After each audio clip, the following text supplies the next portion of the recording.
वो हर घर में एक लाडला होता है ना, जो कुछ भी कर ले लेकिन उसके साथ खून माफ होते हैं। कुछ भी हो जाए, दुनिया इधर की उधर हो जाए, वो दिन को रात कहे तो रात कहने लगते हैं, रात को दिन कहे तो दिन कहने लगते हैं। कुछ ऐसा ही हाल ऐसा लगता है कि बाबर आजम का इस समय पाकिस्तान की क्रिकेट टीम में हो चुका है। बाबर आजम कुछ भी कर ले लेकिन उनको साथ खून माफ है।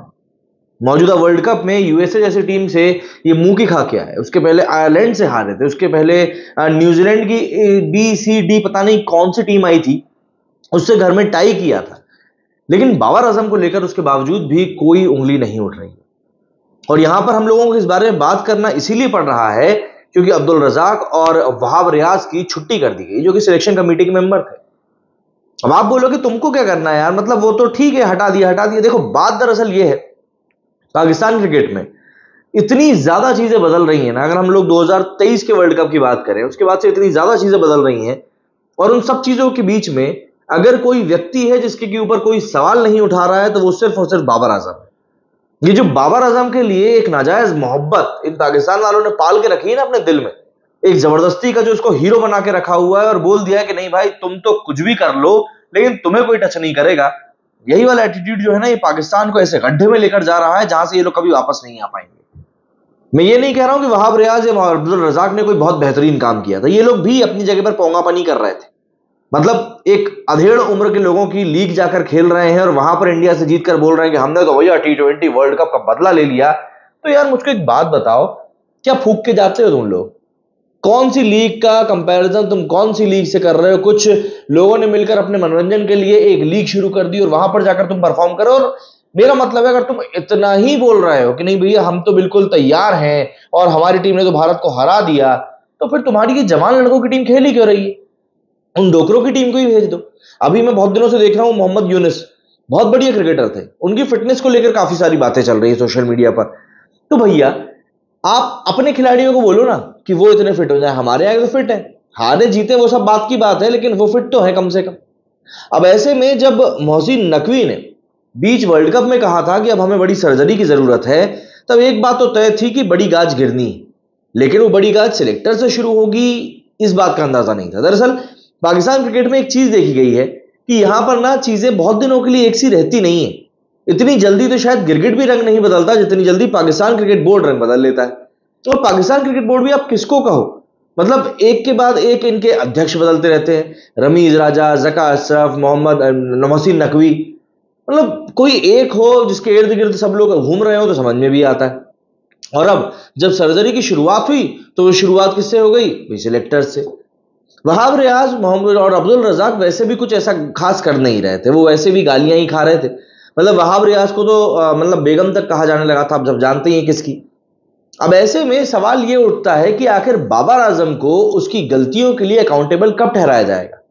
पाकिस्तान में क्रिकेट जिस पैशन से फॉलो किया जाता है उस तरीके से तो वहां पर उनको इज्जत मिल नहीं रही है, लेकिन फैंस को हर एक मौके पर बेइज्जत करने में कोई कोर कसर नहीं छोड़ी जा रही है। मतलब जो फैंस दिन रात ये नहीं देखते कि क्या है क्या नहीं है, बस अपनी टीम को सपोर्ट करते हैं, लगातार वो टीम उनके फैंस को सिर्फ और सिर्फ दुखी दे रही है। मेरा दिल लिटरली दुखता है पाकिस्तान के क्रिकेट फैंस को लेकर कि जो इस कदर तरीके से अपनी टीम को सपोर्ट करते हैं लेकिन वापसी में उनको कुछ भी नहीं मिलता। वो सिर्फ और सिर्फ दूसरों की राह देखते रहते हैं कि चलो वो हारेगा तो हम जीतेंगे, वो उसको हराएगा तो हम जीतेंगे। हर बार के वर्ल्ड कप की यही कहानी है। मतलब दूसरों के ऊपर भरोसा करना, क्या बाबर आजम मतलब इतने बड़े वाले हैं कि बस दूसरों के ऊपर भरोसा करना जानते हैं?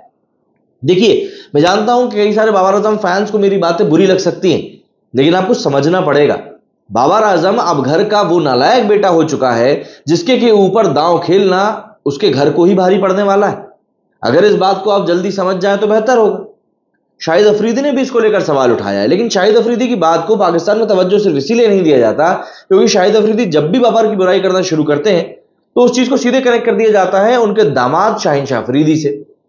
दरअसल शाहिद अफरीदी ने कहा है कि हमारे समय पर तो हमको इतने मौके दिए ही नहीं जाते थे, आपने वहाब रियाज, अब्दुल रजाक को हटा दिया, लेकिन आप कप्तान को लेकर क्या कर रहे हो? आपका कप्तान आखिर क्या अचीव कर रहा है? आपका कप्तान आखिर क्या लीड फ्रॉम द फ्रंट कर रहा है?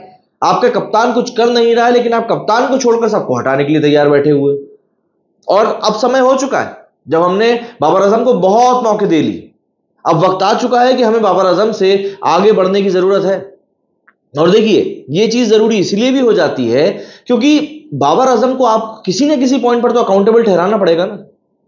मतलब भारत में मैंने देखा है कि जब भी कप्तान, मतलब इवन रोहित शर्मा भी जब गलत परफॉर्म करते थे तब उनके ऊपर उंगलियां उठी। कोहली दुनिया के सामने बेहतरीन चैंपियनों को मात देने वाला खिलाड़ी, भारत में नहीं बख्शा गया। कम से कम इंडिया के फैंस में इतने गट्स हैं कि वो अपने हीरो को भी बोल सकते हैं कटघरे में खड़े होने के लिए कि भाई तुझे जवाब देने पड़ेंगे। लेकिन ये पाकिस्तान के फैंस अभी भी वो बॉब्जी द किंग वाली इमेज से बाहर ही नहीं आ पा रहे हैं। और मैं आपको फिर बता दूं, जब तक आप उस एक चोले को नहीं छोड़ोगे इस टीम का उद्धार नहीं हो सकता। वाकई में इस टीम का उद्धार नहीं हो सकता और आपको इस चीज को एक्सेप्ट करना पड़ेगा कि हां हमारी टीम में कहीं ना कहीं कुछ कमियां हैं। अगर आप इस चीज को एक्सेप्ट नहीं करोगे तो ऑब्वियस सी बात है इंप्रूवमेंट का तो जगह ही नहीं रह जाती ना, इंप्रूवमेंट की रूम ही नहीं रह जाती। फिर आप कैसे क्या कर पाओगे? और वहां प्रयास को हटाकर आप क्या ही उखाड़ रहे हो? कोई दूसरा सिलेक्टर आकर बैठ जाएगा। वो टीम डायरेक्टर बने थे कौन, मोहम्मद हफीज। भाई ऐसा लगा था कि चलो ठीक है, टीम में शायद वो डिसिप्लिन लाने की कोशिश कर रहे हैं, टीम में शायद वो कुछ चीजें इंड्यूस कर रहे हैं कि शायद चीजें, गलतियां उनने भी करी, पर हुआ क्या?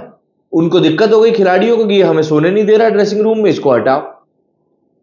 ऐसी चीजें नहीं चलती हैं। आपको अगर एक टीम को चलाना है, वो भी इंटरनेशनल टीम को चलाना है, तो आपको स्ट्रॉन्ग डिसीजंस लेने पड़ेंगे और आप दूसरों के भरोसे नहीं बैठ सकते कि यार वो कुछ आके कर दे तो हमारा उद्धार हो जाए। ऐसी चीजें नहीं चल सकती। क्या लगता है आपको, पाकिस्तान क्रिकेट क्या वाकई में गर्द से कभी उभर भी पाएगा?